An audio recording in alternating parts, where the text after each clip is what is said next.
আশা করছি তোমরা সবাই সুস্থ আছো এবং ভালো আছো আর বাসায় রয়েছো। তো রবিবারের দিন মানেই হচ্ছে সিভিল ইঞ্জিনিয়ারিংয়ের সমস্ত বিষয়ের ক্লাস। তো রবিবার দুপুর 12টা থেকে বরাবরের মতোই আমি তোমাদের সাথে রয়েছি, মোহাম্মদ মেহেদি হাসান। আমি তোমাদের ট্রান্সপোর্টেশন ইঞ্জিনিয়ারিংয়ের ক্লাস নেব, যার বিষয় কোড হচ্ছে 66462।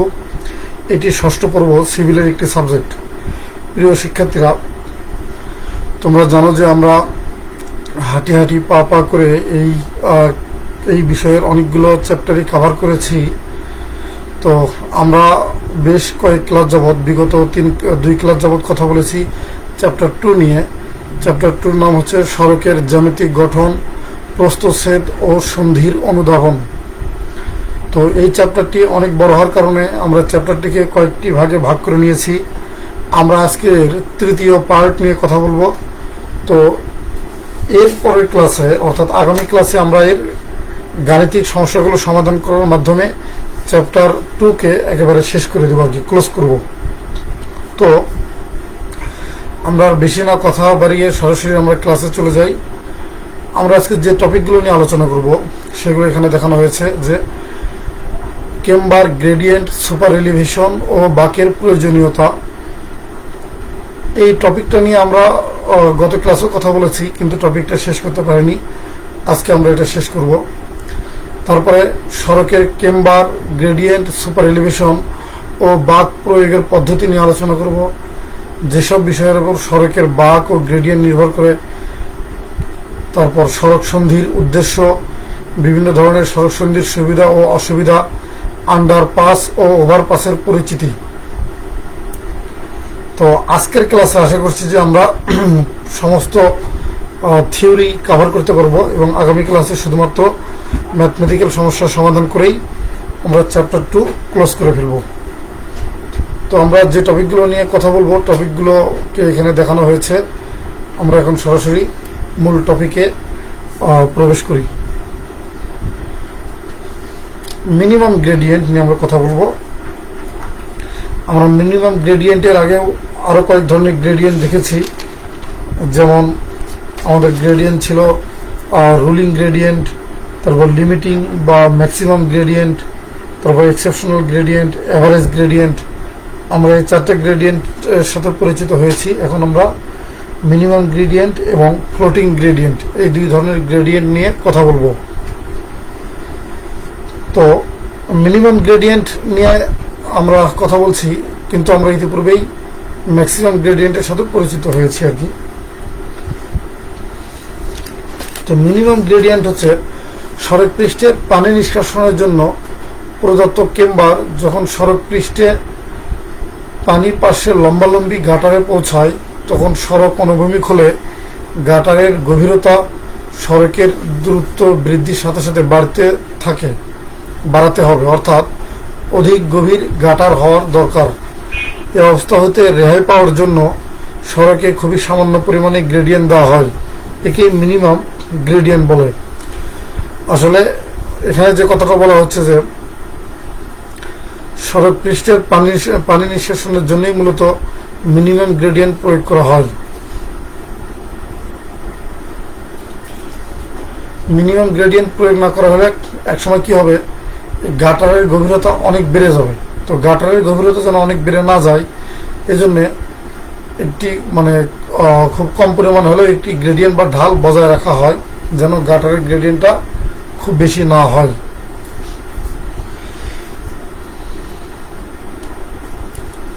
তো মিনিমাম গ্রেডিয়েন্ট সাধারণত 1:500 বা 0.20%। এটা হচ্ছে পাকা ড্রেনের জন্য, এবং কাঁচা ড্রেনের জন্য 1:200 বা 0.05% ব্যবহার করা হয়। এই কথাটা এখানে লিখে দিলে ভালো হতো।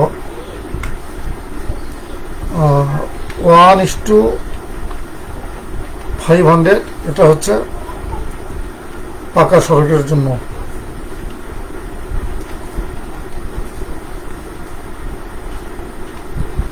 পাকা সড়কের জন্য 1:500, আর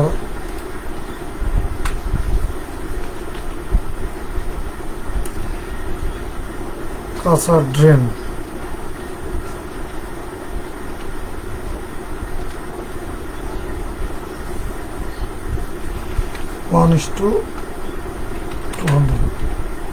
সরি এখানে সড়ক না, এটা ড্রেন হবে আর কি।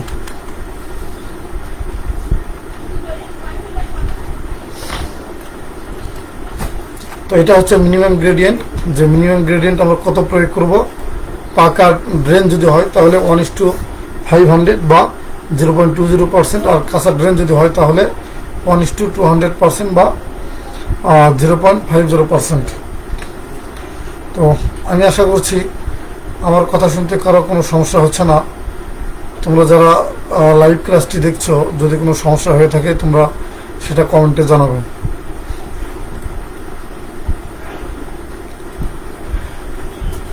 ফ্লোটিং গ্রেডিয়েন্ট, সড়কে যে পরিমাণ নিম্নমুখী গ্রেডিয়েন্ট প্রয়োগ করলে ওই সড়কে নির্দিষ্ট গতিবেগের কোনো গাড়ি প্রবেশ করে ব্রেক বা ইঞ্জিন শক্তি ব্যবহার না করে একই গতিবেগে গ্রেডিয়েন্ট এলাকা অতিক্রম করতে পারে তাকে ফ্লোটিং গ্রেডিয়েন্ট বলে।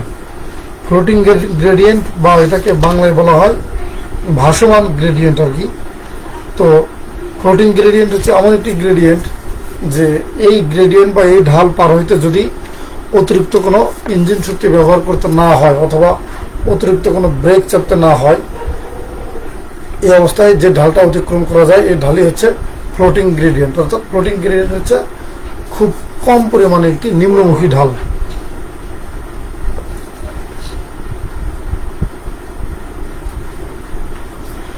সুপার এলিভেশন, আমরা সুপার এলিভেশনের সাথে পরিচিত হব।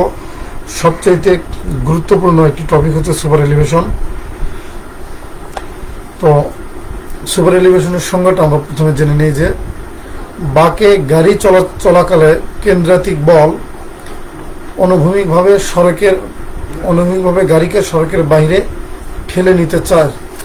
এই অবস্থা হতে রক্ষাকল্পে কেন্দ্রাতিক বল গাড়ির ওজন ঘর্ষণজনিত বলের মধ্যে ভারসাম্য আনয়নের জন্য বাঁকে সড়কের ভেতরের দিক অপেক্ষা বাইরের দিক কিছুটা উঁচু করে দেওয়া হয়। এই উঁচুর পরিমাণকে সুপার এলিভেশন বলে। এটাকে ক্যান্টো বলা হয়। সুপার এলিভেশন হচ্ছে যে তোমরা অনেক সময় গাড়ি যখন বাঁক নেয়, বাঁকে তোমরা খেয়াল করেছো যে বাঁকের একটা পাশে অর্থাৎ বাহিরের পাশেটা একটু উঁচু থাকে, খুব বেশি উঁচু না, এটা একটু উঁচু থাকে আর কি। এটার নামই হচ্ছে সুপার এলিভেশন। এর আরেকটি নাম রয়েছে যেটাকে ক্যান্ট বলে। তো সুপার এলিভেশন কেন প্রয়োগ করা হয় সেই কারণটা আমরা এখানে সংক্ষেপে বলেছি যে যখন বাঁকে একটি গাড়ি অতিক্রম করে তখন কেন্দ্রাতিক বলের প্রভাবে গাড়িটি বাঁক থেকে বাইরের দিকে ছিটকে যেতে চায়। আমরা দুই ধরনের বলের সাথে পরিচিত রয়েছি। একটি গাড়ি অথবা একটি বস্তু যখন কোনো কৌণিক পথে ভ্রমণ করে তখন সেখানে দুইটি বলের উদ্ভব হতে পারে। একটি হচ্ছে যে কেন্দ্রাতিক বল, আরেকটা হচ্ছে যে কেন্দ্রমুখী বল। কেন্দ্রাতিক বল যেটা কেন্দ্র থেকে বাইরের দিকে ছিটকে নিয়ে যেতে চায়, এটা হচ্ছে কেন্দ্রাতিক বল।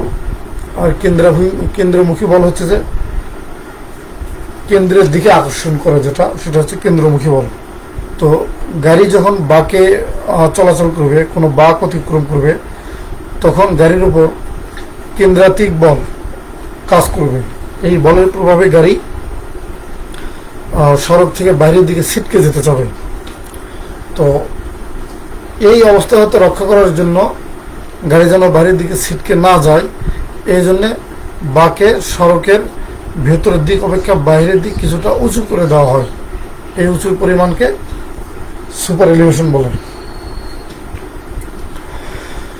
সুপার এলিভেশন দেওয়ার ফলে যে সমস্ত সুবিধা পাওয়া যায়,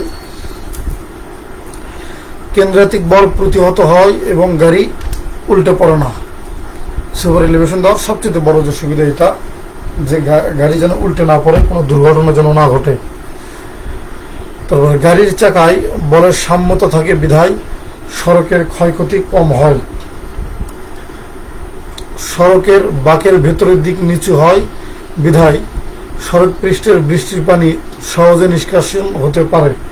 যেহেতু রাস্তার এক পাশে উঁচু এবং এক পাশে নিচু থাকে, এই কারণে অর্থাৎ পুরো রাস্তাটা জুড়ে একটি ঢাল বিদ্যমান থাকে, এই কারণে বৃষ্টির পানি খুব সহজেই সেখান থেকে নিষ্কাশন হতে পারে। বাকে যাত্রীগণ ঝাঁকুনি ও হিলে পড়া থেকে রক্ষা পায়। যাত্রীরা নিরাপদ ও স্বাচ্ছন্দ্য বোধ করে। এগুলো হচ্ছে সুপার এলিভেশন দেওয়ার সুবিধা। আমরা সুপার এলিভেশন কিভাবে নির্ণয় করে তার সূত্রের সাথে পরিচিত হব। তবে সুপার এলিভেশনের এই সূত্রটার প্রমাণ বইয়ে দেওয়া আছে, কিন্তু এটা অনেক বড় হওয়ার কারণে আমরা এই স্বল্প সময়ের ক্লাসে এটা নিয়ে আলোচনা করেছি না। তোমরা বইয়ে সূত্রটার প্রমাণ দেখে নিতে পারো যারা প্রয়োজন মনে করো। আমি শুধু এই সূত্রগুলো নিয়ে একটু কথা বলবো, কারণ এই সূত্রগুলো নিয়ে আমাদের বিস্তারিত ম্যাথমেটিক্যাল সমস্যাগুলো সমাধান করতে হবে, সেখানে এই সূত্রগুলো লাগবে, যে জন্য সূত্রগুলো নিয়ে কথা বলা হবে। সুপার এলিভেশনের সবচেয়ে মূল যে সূত্রটা, এটা হচ্ছে e plus mu equal v square divided 127 R. এখানে ই হচ্ছে সুপার এলিভেশন, সুপার এলিভেশন হার, এটা হচ্ছে মিটার পার মিটার। আর মিউটা হচ্ছে ঘর্ষণজনিত সহগ, ভি গাড়ির গতিবেগ কিলোমিটার পার আওয়ারে, আর হচ্ছে বাকির ব্যাসার্ধ। তাহলে আমাদের মূল সূত্র হচ্ছে e plus mu equal v square divided 127 R. আমরা নোটেশনগুলো আরেকবার বলে নিই। ই হচ্ছে সুপার এলিভেশন, মিউ হচ্ছে ঘর্ষণ সহগ, ভি হচ্ছে গাড়ির গতিবেগ কিলোমিটার পার আওয়ার, আর 127 এটা তো একটা নিউমেরিক্যাল ভ্যালু, আর হচ্ছে বাকের ব্যাসার্ধ মিটারে। যদি ঘর্ষণজনিত সহগ বিবেচনা করা না হয় তাহলে E equal v square divided 127 আর। আচ্ছা, আমি মাউসের কার্সরটা একটু বড় করে নিই যেন তোমাদের বুঝতে সুবিধা হয়।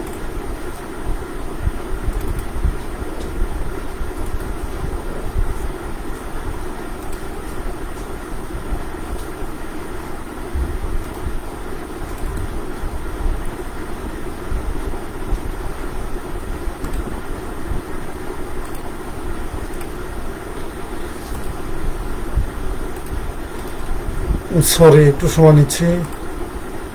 আচ্ছা, আমরা আমাদের টপিকে ফিরে আসছি। যদি ঘর্ষণজনিত সহগ বিবেচনা না করা হয়, এখানে ঘর্ষণজনিত সহগ বোঝানো হচ্ছে যে মিউ, যদি মিউটাকে বিবেচনা করা না হয় তাহলে আমাদের সূত্রটি কেমন দাঁড়ায়? শুধু মিউটুকু বাদ দিলেই হচ্ছে E equal v square divided 127 R. এখানে ইর সাথে আমরা পরিচিত হয়েছি। ই হচ্ছে সুপার এলিভেশন, ভি গাড়ির গতিবেগ, আর আর হচ্ছে বাকির ব্যাসার্ধ। যদি কোনো কারণে সুপার এলিভেশন প্রয়োগ করা না হয় সেক্ষেত্রে, অর্থাৎ ইটাকে যদি আমরা বাদ দিই, তাহলে মিউ সমান ভি স্কোয়ার ডিভাইডেড 127 আর। এখানে মিউ, ভি স্কোয়ার এবং আর এগুলোর সাথে আমাদের পরিচয় হয়েছে অলরেডি। তো আরেকবার বলে নিই, মিউটা হচ্ছে ঘর্ষণ সহগ, আর ভি হচ্ছে গাড়ির গতিবেগ, আর বাকির ব্যাসার্ধ। তো যদি সড়কে মিশ্র যানবাহন চলাচল করে তাহলে গাড়ির গতিবেগ ডিজাইন গতিবেগের 75% ধরা হয়। অর্থাৎ এক্ষেত্রে আমরা কি করব, ভিটাকে শুধু ভি না বসায় কি করব, 0.75 ভি বসাবো। অর্থাৎ তাহলে আমাদের সূত্রটি দাঁড়াবে ই সমান 0.75 ভি স্কোয়ার ডিভাইডেড 127 আর।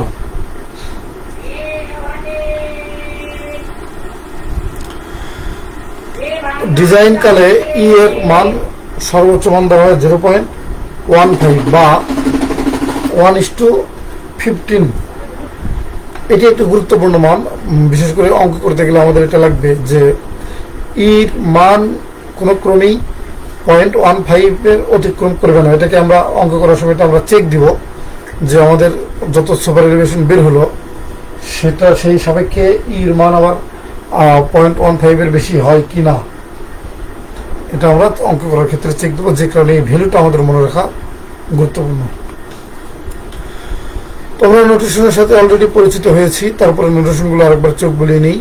ই হচ্ছে সুপার এলিভেশনের হার মিটার পার মিটার, ভি হচ্ছে গাড়ির গতিবেগ কিলোমিটার পার আওয়ার, মি হচ্ছে ঘর্ষণজনিত সহগ, যেহেতু সহগ এই কারণে এর কোনো একক হয় না, আর বাকের ব্যাসার্ধ মিটার, আর পি হচ্ছে কেন্দ্রাতিক বল কেজি। বাঁক, আমরা বাঁক নিয়ে কথা বলবো। উলম্ব বা অনুভূমিক তলের দুটি সরল সড়ক কৌণিকভাবে মিলিত হলে নিরাপদ ও সহজ গমনাগমনের জন্য মিলনস্থলে পরস্পরকে বৃত্ত বা অধিবৃত্তের যে চাপের মাধ্যমে সংযোগ করা হয় তাকে বাঁক বলে। বাঁক নিয়ে তোমরা সার্ভিংয়ে অনেক বেশি পড়াশোনা করেছো, বিশেষ করে তোমাদের সার্ভিং 3 মনে হয় পুরোটা শুধু বাঁক নিয়েই ছিল। তো যে কারণে আমার মনে হয় যে তোমরা সবাই বাঁক সম্পর্কে অনেক কিছু জানো। আমরা এখানে অত বিস্তারিত আলোচনা করবো না, বাঁক নিয়ে শুধু অল্প একটু কথা বলবো। বাঁক হচ্ছে দুটি সরল সড়ক, অর্থাৎ দুটি সোজা সড়ক যেখানে মিলিত হয় সেখানে সেই জায়গাটাকে নিরাপদ এবং সহজ গমনাগমনের জন্য সেখানে বৃত্ত বা অধিবৃত্তের চাপের মাধ্যমে সংযোগ করা হয়। এই সংযোগস্থলটাই হচ্ছে বাঁক।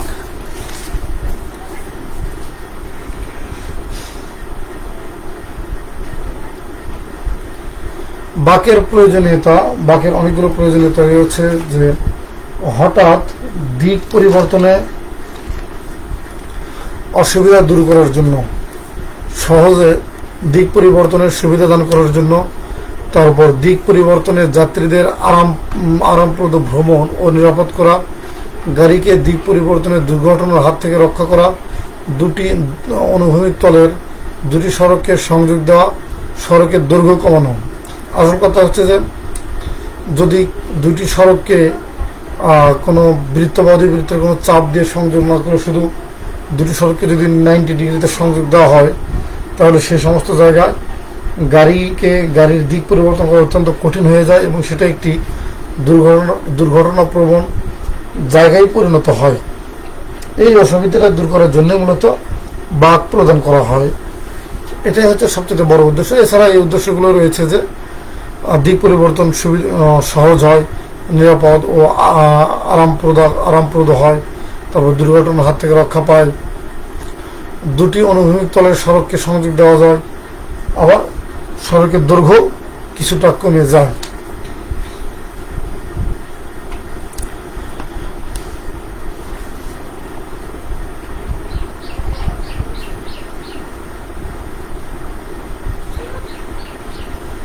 সড়কে বাঁক প্রয়োগের পদ্ধতি আমরা দেখছিলাম।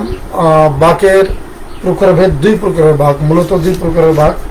এক প্রকারের বাঁক হচ্ছে অনুভূমিক বাঁক বা হরিজন্টাল কার্ভ, আরেক প্রকারের বাঁক হচ্ছে উলম্ব বাঁক বা ভার্টিক্যাল কার্ভ। তো জ্যামিতিক, এটা হচ্ছে অবস্থান অনুযায়ী 2 প্রকার, অনুভূমিক বাঁক এবং উলম্ব বাঁক, এটা হচ্ছে অবস্থান অনুযায়ী। এছাড়া জ্যামিতিক আকৃতি অনুযায়ী, অর্থাৎ দেখতে কেমন, এ অনুযায়ী বাঁক 3 প্রকারের হয়। একটি হচ্ছে বৃত্তাকার বাঁক হয়, অধিবৃত্তাকার বাঁক হয় এবং ক্রান্তি বাঁক হয়। আমরা ক্রান্তি বাঁক নিয়ে একটু কথা বলি, খুব গুরুত্বপূর্ণ একটি সংজ্ঞা ক্রান্তি বাঁক।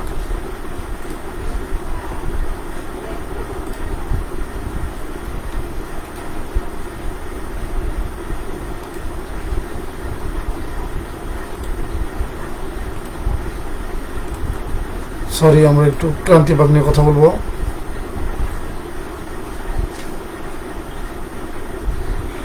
ক্রান্তি বাঁকের সংজ্ঞা হচ্ছে অনুভূমিক তলের সহজে দিক পরিবর্তনের জন্য সড়কের সরল অংশ ও বৃত্তাকার বাঁকের বা যৌগিক বা বিপরীতমুখী বাঁকের দুবৃত্তের মাঝে পরিবর্তনশীল ব্যাসার্ধের যে অধিবৃত্তাকার বাঁক স্থাপন করা হয় তাকে ক্রান্তি বাঁক বলে। সহজ কথায় যদি আমরা বলি, একটি বাঁক আসলে একটি সোজা সড়ক থেকে ধীরে ধীরে ধীরে ধীরে একটি বাঁক তৈরি হয়। তো কখনোই কিন্তু সোজা সড়ক থেকে একদম সরাসরি একটি বৃত্তাকার বা অধিবৃত্তাকার বাঁক তৈরি হয় না। সোজা সড়কটিকে ধীরে ধীরে ধীরে ধীরে একটি বাঁকে রূপান্তর করা হয়। এই কথাটাই বলা হচ্ছে যে সড়কের সোজা অংশ এবং বৃত্তাকার অংশের মাঝের যে অংশটুকু, যে পরিবর্তনশীল ব্যাসার্ধের যে অংশটুকু, এটাই হচ্ছে ক্রান্তি বাঁক।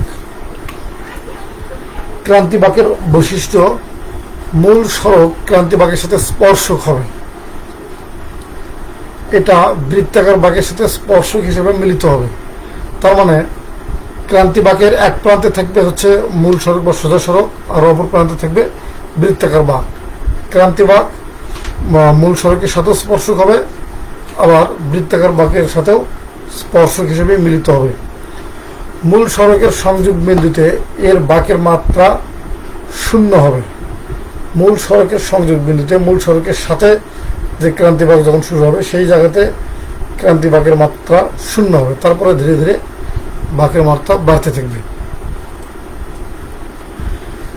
বৃত্তাকার বাঁকের সাথে এর সংযোগকালে এর ব্যাসার্ধ বৃত্তাকার বাঁকের ব্যাসার্ধ সমান হবে।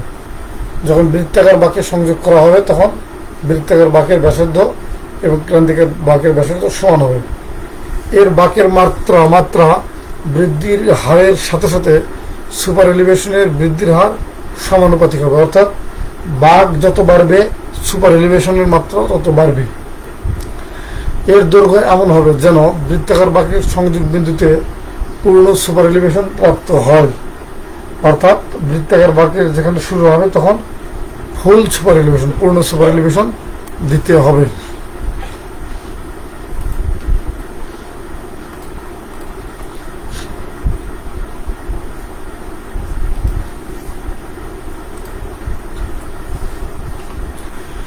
ক্রান্তি বাঁকের প্রকারভেদ, আমাদের তিন ধরনের ক্রান্তি বাঁক রয়েছে। তিন ধরনের ক্রান্তি বাঁক, স্পাইরাল বা সর্পিল, তারপর হচ্ছে ত্রিমাত্রিক অধিবৃত্ত, বার্নৌলির লেমিনেস্কেট।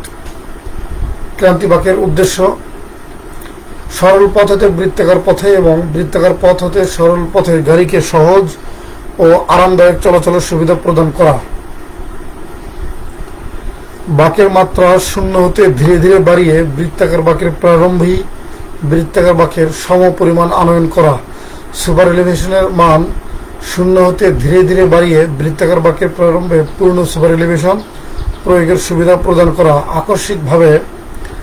আকস্মিকভাবে কেন্দ্রাতিক বলের মান না বাড়িয়ে শূন্য হতে ধীরে ধীরে বাড়িয়ে বাঁকা পথে গাড়ির ভর ও কেন্দ্রাতিক বলের লব্ধি সড়ক পৃষ্ঠের সাথে সমকোণে রাখা। গাড়ি বক্রপথে চলাচলকালে গাড়ির ভর সড়কের ভেতর ও বাইরের দিকে সমানভাবে পতিত করা। গতি জড়তার জন্য গাড়ি যাত্রীদেরকে অবাঞ্ছিত ঝাঁকুনি ও হেলে পড়া হতে রক্ষা করা। বক্রপথে চলাচলকালে গাড়িকে দুর্ঘটনার হাত হতে রক্ষা করা। আকস্মিক দিক পরিবর্তনের কারণে সড়কে মাত্রাতিরিক্ত ইম্প্যাক্ট হওয়া থেকে রক্ষা করা। বাঁকে গাড়ির গতি মন্থর না করে স্বচ্ছন্দে গাড়ি চালানোর সুবিধা প্রদান করা।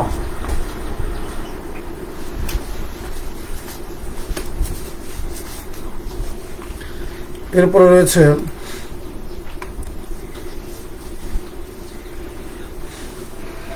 আমরা একটু কেম্বারের বিষয়টা স্কিপ করে আসছি, তো আমরা একটু কেম্বার নিয়ে কথা বলবো। সড়কে কেম্বার প্রয়োগের পদ্ধতি। কেম্বারের প্রয়োগের পদ্ধতি এখানে আসলে চার ধরনের কেম্বারের কথা বলা হচ্ছে। যে ব্যারেল কেম্বার আবার দুই ধরনের হয়, অধিবৃত্তীয় কেম্বার, উপবৃত্তীয় কেম্বার, ঢালু কেম্বার, মিশ্র কেম্বার, বিসেন কেম্বার। তো আমরা দুই ধরনের কেম্বার নিয়ে কথা বলবো। একটা হচ্ছে অধিবৃত্তীয় কেম্বার আর একটি হচ্ছে ঢালু কেম্বার। এই দুই ধরনের কেম্বারে নিয়ে মোটামুটি কিছু অঙ্ক আছে, আমরা সেগুলো সমাধান করবো পরের ক্লাসে। অধিবৃত্তীয় কেম্বার হচ্ছে এই ধরনের কেম্বার প্রয়োগ করলে পৃষ্ঠদেশের মধ্যাংশ অনেকটা চেপটা এবং প্রান্তীয় অংশদ্বয় কিনারার দিকে ঢালু হয়। এ ধরনের কেম্বার দ্রুতগামী যানবাহন চলাচলের জন্য খুবই উপকারী। এই কেম্বারের ক্ষেত্রে ক্রাউন বরাবর অঙ্কিত অনুভূমিক রেখা হতে অধিবৃত্ত পর্যন্ত অফসেট নিচের সূত্রের সাহায্যে নির্ণয় করা যায়।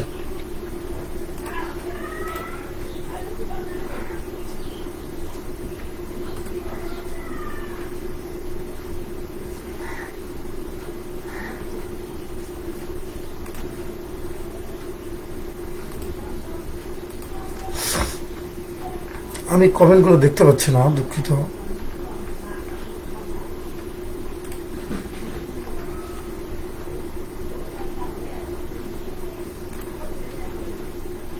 আমার এতক্ষণ ফ্যান চলছিল, যে কারণে ফ্যানের একটি শব্দ মনে হয় খুব ডিস্টার্ব তৈরি করেছে। এটা আমার মাথায় ছিল না, আমি আন্তরিকভাবে দুঃখিত। আচ্ছা, আমরা অধিবৃত্তীয় কেম্বার নিয়ে কথা বলছি। অধিবৃত্তীয় কেম্বার নির্ণয়ের সূত্র হচ্ছে y equal to 2x² divided NB, যেখানে y হচ্ছে ক্রাউনগামী অনুভূমিক রেখা হতে P বিন্দুর দূরত্ব।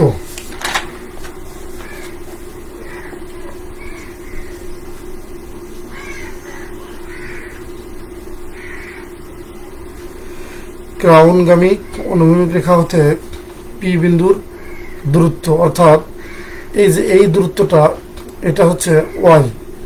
এটা একটু এখানে লিখে দিই, যদি একটু সময় লিখবে, এই জন্য একটু সময় নিচ্ছি, সরি।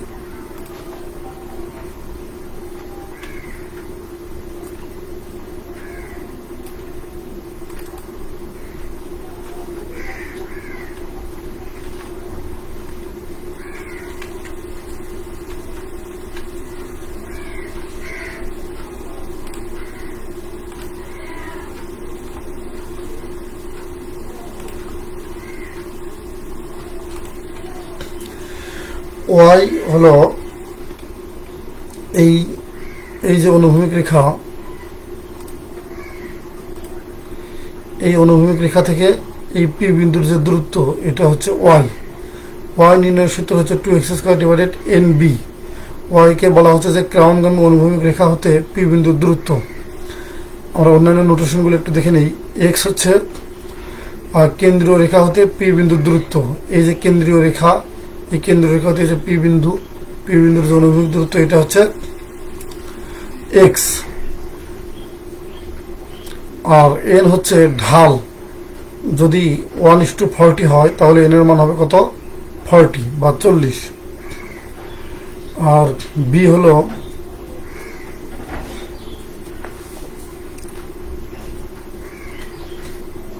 হলো পুরো সড়কের, আমাদের পুরো যে সড়ক আছে, এই সড়কের পুরোটার প্রস্থ হচ্ছে বি। আর সি হচ্ছে ক্রাউনের উচ্চতা। যদিও আমাদের সূত্রে সি নাই, তারপরেও সি হচ্ছে এখানে আমরা দেখে নিই, এই যে এটা হচ্ছে সি, ক্রাউনের উচ্চতা। ঢালু কেম্বার। দুটি সরল ঢাল সড়কের কেন্দ্রবিন্দুতে সংযোজিত করে এ ধরনের কেম্বার প্রয়োগ করা হয়। অবৈধ সড়ক পৃষ্ঠের ক্ষেত্রে এই ধরনের কেম্বার বেশ উপযোগী। এখানে x equal 1/4 into b/n। x হচ্ছে এইটুকু দূরত্ব আর কি, এইটুকু দূরত্ব x, তারপরে অফসেটের দূরত্ব হচ্ছে 2x, তারপর হচ্ছে 3x, এবং একদম ক্রাউনের দূরত্ব হচ্ছে যে 4x।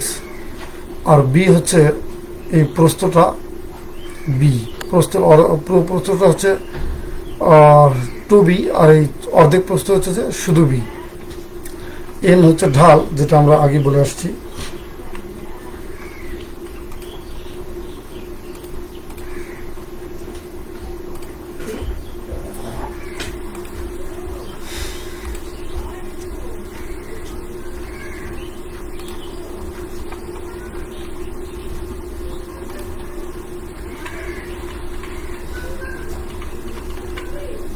তো প্রিয় শিক্ষার্থীরা, তোমরা এই ভিডিওটি যদি আবার পুনরায় দেখতে চাও, তাহলে দক্ষতা বাতায়ন অথবা www.skill.gov.bd এই ঠিকানা ভিজিট করে পুনরায় দেখতে পারো। আর সবাই বাসায় থাকো, নিরাপদে থাকো।